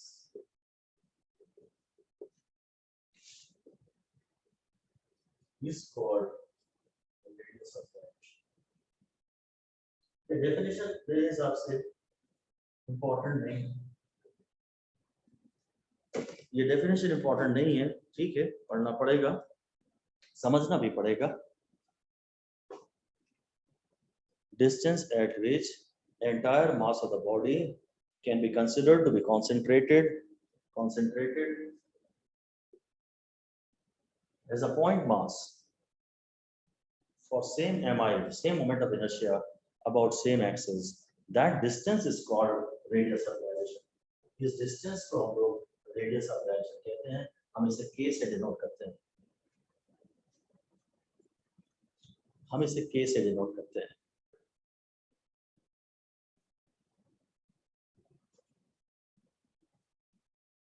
sir हाँ सर अपन सिंपली वही पॉइंट मास का डिस्टेंस बता रहे हैं ना एक्सिस से। हाँ, हम सिंपली एक पॉइंट मास का डिस्टेंस बता रहे हैं, बस आपको यहाँ ये भी समझना होगा कि अब सिंपली उसी एक्सिस से एक पॉइंट मास का डिस्टेंस है। आप बिल्कुल ये सारे मास को आप यहाँ पर कॉन्सेंट्रेटेड मान लीजिए, फिर भूल जाइए कि रिजिड बॉडी थी आपके पास। अगेन हम वही कर रहे हैं जो करते थे कि दिए गए सिस्टम को एक पॉइंट मास से रिप्लेस कर रहे हैं। आप मत मानिए कि रिजिड बॉडी है, आप मानिए कि बस यहाँ उतना ही मास जितना कि पूरी रिजिड बॉडी का था, उतना ही मास एक्सिस से डिस्टेंस k पे है, तो आंसर आपका सेम आ जाएगा। आप तो फिर तो अगर मास m डिस्टेंस k पे सिचुएटेड है तो उसका i m k स्क्वायर होगा ना। इसलिए एक बात लिख दीजिए आगे, 10 general formula of mi of a rigid body, 10 general formula of mi of any rigid body, general formula of mi of any rigid body about any axis, 10 general formula of mi of any rigid body about any axis can always be specified as mk square. General formula of mi of any rigid body about any axis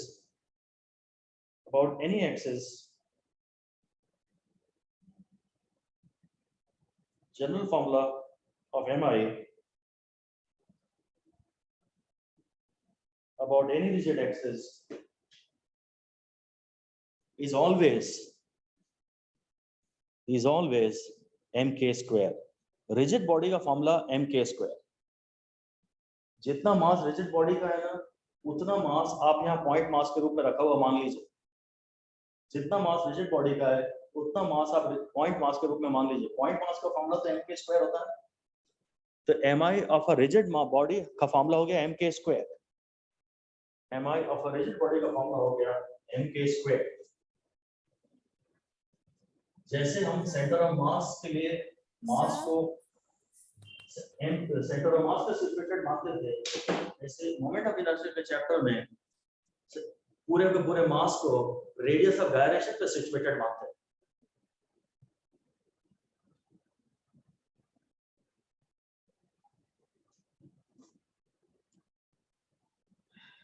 तो यही कह रहा है।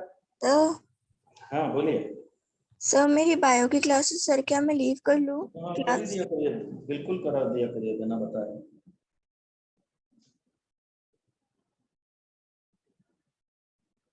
Moment of inertia पर rigid body depends on the mass of the body, shape, size, ये सब बस। हाँ, ये जो इसने पहले बात की थी ना, वही अभी फाइनली बात कर रहा है।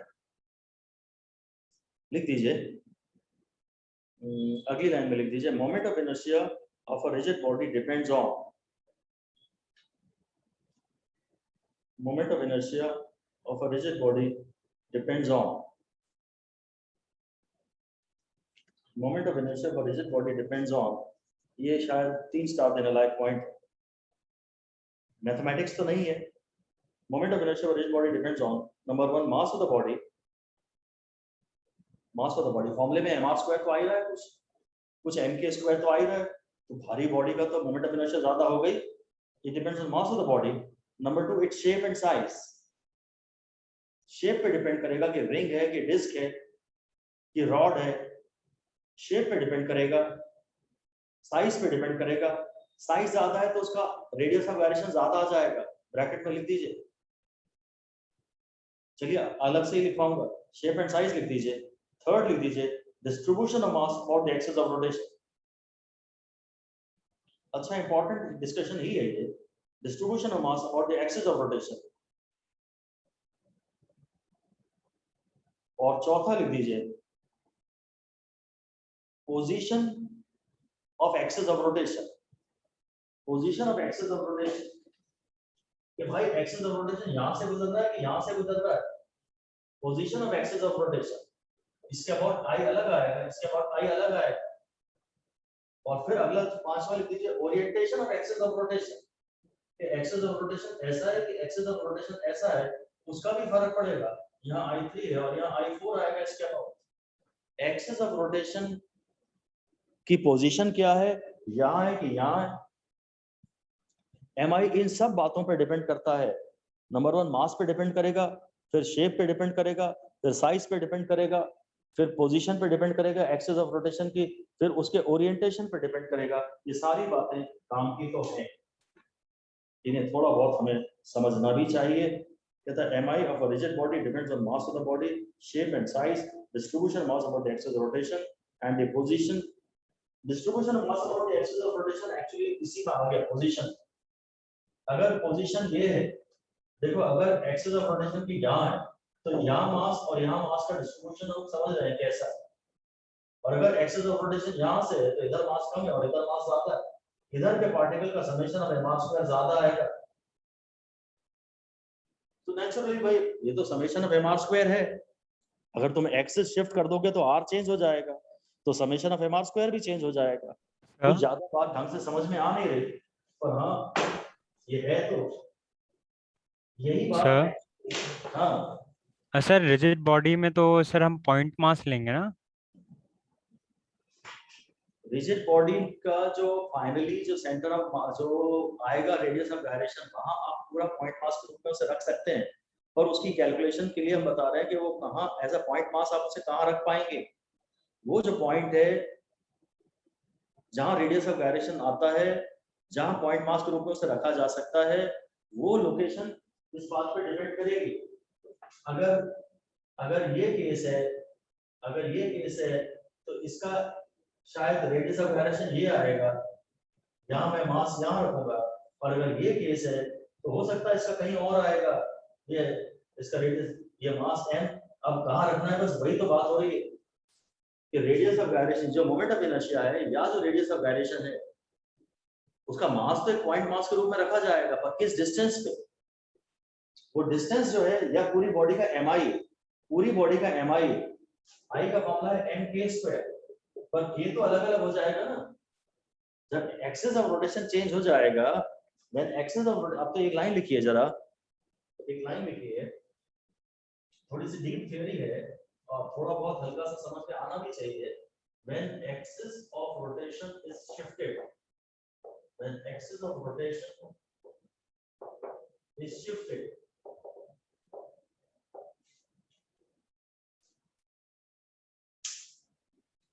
distribution of mass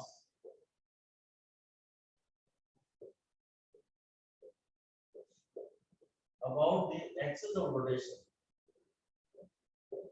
AOR लिखा करेंगे आज से हम, about the axis of rotation changes, distribution of mass about the axis of rotation changes।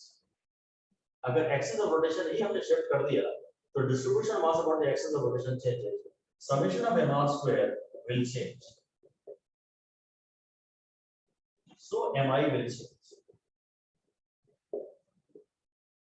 ये अगर आपने एक्सेस ये लगा रखा है तो इधर का समेशन ऑफ mr स्क्वायर अलग आएगा, इधर का अलग आएगा। पर अगर एक्सेस ये ले लिया तो फिर तो इनका इधर वाले पार्टिकल्स का एम आर स्क्वायर ज्यादा है, इसका तो आर काफी ज्यादा है, इसका तो आर ऐसा है, इसका आर ज्यादा है, इसका तो आर डैश जो है वो ज्यादा आता है। अगर आप एक्सेस चेंज कर देंगे तो इसके आजू बाजू जो मास का डिस्ट्रीब्यूशन है वो चेंज हो जाएगा, summation of m r square change हो जाएगा, summation of m r square change हो जाएगा, तो पूरे के पूरे सिस्टम का एमआई चेंज हो जाएगा, हालांकि उसी का मास तो सेम है। मैं इसी मास की बात कर रहा था, पर अगर एक्सेस चेंज कर दूं, अगर एक्सेस चेंज कर दूं तो एमआई चेंज हो जाएगा। अगर एक्सेस दूर हो जाता है मतलब अब क्या मोस्ट ऑफ द पार्टिकल्स हैं, अगर मैं इसी की बात करूं सेम साइज की, तो अब जहां सारे के सारे पार्टिकल ज्यादा दूरी पे सिचुएटेड है, यहाँ तो कुछ आर पे, यहाँ तो most of the particles 2r के डिस्टेंस पे सिचुएटेड है ना, तो इनका summation of m r square ज्यादा आएगा, इनका m r square summation of m r square ज्यादा आएगा। जो when axis of rotation changes, the distribution of mass about the axis of rotation changes, summation of m r square will change, so mi will change। अब की बार इसके इसमें इनका m r square तो ज्यादा आएगा ना, इनका m r square ज्यादा आएगा, ये धीरे धीरे ही आप समझेंगे। मैं इसमें एक टिपिकल एग्जांपल आपको ये देता हूं, जैसे अर्थ लीजिए, अब अर्थ में यहाँ आइस कैप्स हैं पोल्स के पास, तो अभी इनका जो एम आर स्क्वायर है एक्सिस भी यहीं से गुजर रहा है, अभी इनका जो मैक्सिमम मास है वो एक्सिस के करीब ही है, तो इसका एम आर स्क्वायर अभी कम है, एम आर स्क्वायर लेस, और जब ये पिघल जाती है बर्फ और इसका पानी बन के यहाँ आ जाता है तो वही मास ज्यादा डिस्टेंस से सिचुएटेड है ना, अब एक्सिस से इसका डिस्टेंस बढ़ गया है तो इसका आई इंक्रीज हो जाता है। जब पोलर आइस कैप्स मेल्ट होते हैं तो वही मास अब सड़क के यहाँ आ जाता है, अब वो एक्सिस से ज्यादा दूरी पे आ जाता है, तो जब मास शिफ्ट होता है तो आई चेंज हो जाता है। अगर मेरे हाथ ऐसे बाहर हैं और मैं रोटेट कर रहा हूँ, मेरे ऐसे हाथ बाहर हैं तो मेरा एम आई पता नहीं क्या है, और हाथ अगर मैं यहाँ ले आऊंगा ऐसा स्पिन करते करते तो और पार्टिकल एक्सेस के करीब आ गए, ये सब मैं लिखवा नहीं रहा हूँ। जब कुछ पार्टिकल एक्सेस के करीब आ जाते हैं तो उनका एम आर स्क्वायर कम हो जाता है, जब कुछ पार्टिकल एक्सेस के करीब आ जाते हैं तो उनका एम आर स्क्वायर कम हो जाता है, तो सिस्टम का आई कम हो जाता है। जब आप एक्सेस ऑफ रोटेशन शिफ्ट करेंगे तो मास का डिस्ट्रीब्यूशन चेंज होगा, अब summation of m r square अलग अलग होगा, तो बस अब एम आई चेंज हो जाएगा, तो एम के स्क्वायर चेंज हो जाएगा।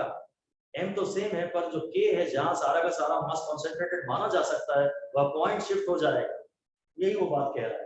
पिछले पैराग्राफ में भी इसने यही बात की थी, अब मैं वो पैराग्राफ पढ़ सकता हूँ, बस यही लास्ट पैराग्राफ हम पढ़ रहे हैं। कहता है as the mass of the body resist, ये सब तो हो गया था।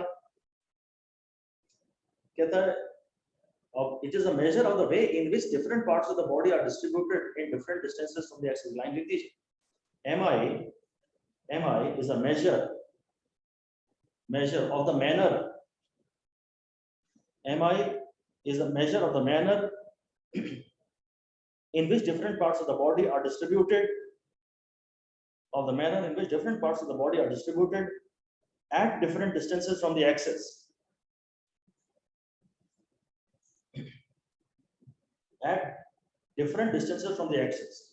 बस mi इस बात का मेजर है कि कौन सा पार्टिकल एक्सिस से कितनी दूरी पे सिचुएटेड, वही इसने बोला है। कहता है unlike the mass of the body, the moment of inertia is not a fixed quantity but depends on distribution of mass about the axis of rotation and of the orientation and the position of the axis of rotation with respect to the body as a whole। ये सब हमने बातें की हैं। As a measure of the way in which the mass of the rotating rigid body is redistributed with respect to the axis of rotation, we define a new parameter called radius of gyration। ये जो इसने एक paragraph लिखा है rod के बारे में, मैं ये आपसे नेक्स्ट क्लास में बात करूंगा। बस एक बिल्कुल लास्ट पैराग्राफ पढ़ रहा हूं मैं। The property of this extremely important quantity I as a measure of rotational inertia of the body has been put to a great practical use। The machines such as steam engine and the automobile engine etc. that produce rotational motion have a disc with a large amount of moment of inertia called a flywheel। तो अभी बस इतना ही सा आप लिख दीजिए dash करके। अब आजकल तो स्टीम इंजन वगैरह है नहीं, इसलिए फ्लाईव्हील वाली बातें ज्यादा इंपॉर्टेंट तो है नहीं, बस आप तो ये लिखिए इंपॉर्टेंट बात ये है, 5 दिन लाइव बात है कि फ्लाईव्हील इज अ डिस्क। इसने बोला है the machines such as steam engine की क्या बात करना आज के जमाने में, and automobile engine etc. that produce rotational motion have a disc. Flywheel is a disc. ये important information है यहाँ पर. ये flywheel के नाम से न्यूमेरिकल देगा और आपको ये पता होना चाहिए कि ये डिस्क है, बाकी कुछ important नहीं है. कहता because of its large moment of inertia, the flywheel resists the sudden increase or decrease. तो flywheel का use लिख दीजिए, ऐसे लिख दीजिए, due to flywheel, या बस flywheel resists sudden increase or decrease in speed of the vehicle. Flywheel resists sudden increase or decrease of the speed of the vehicle, thus prevents jerks. बस इतना ही पढ़ाना था. फ्लाईव्हील में क्या होता है कि अचानक से जब ब्रेक, जैसे स्पीड ब्रेकर पे गाड़ी चलती है ना, तो फ्लाईव्हील का जो इनर्शिया है वो गाड़ी को चलाते रहना चाहता है, तो एकदम झटका, स्पीड में सडन कमी नहीं आती. फ्लाईव्हील का इनर्शिया यानी पूरी बॉडी का इनर्शिया, अब इनर्शिया के कारण तो बॉडी चलती रहना चाहेगी ना, सडन जर्क नहीं आते. फिर वो स्मूथ ट्रांजिशन होता है, जो भी होता है, हम उसको समझने में इंटरेस्टेड नहीं है, वो इंपॉर्टेंट नहीं है. कोई नहीं पूछेगा आपसे, स्कूल एग्जाम में शायद आ सकता है कि फ्लाईव्हील से क्या फायदा होता है, तो रट लीजिए कि इससे जर्क कम हो जाते हैं. Because it is high inertia, लिख दीजिए, because it is high inertia. Flywheel का इनर्शिया ज्यादा है, शायद उसका मास ज्यादा है, उसका रेडियस ज्यादा है, उसका इनर्शिया ज्यादा है, तो अब ये किसी भी सडन चेंज को अपोज करता है. ऐसे ही लिख दीजिए, due to large inertia it opposes any sudden change. Due to large inertia, it opposes any sudden change.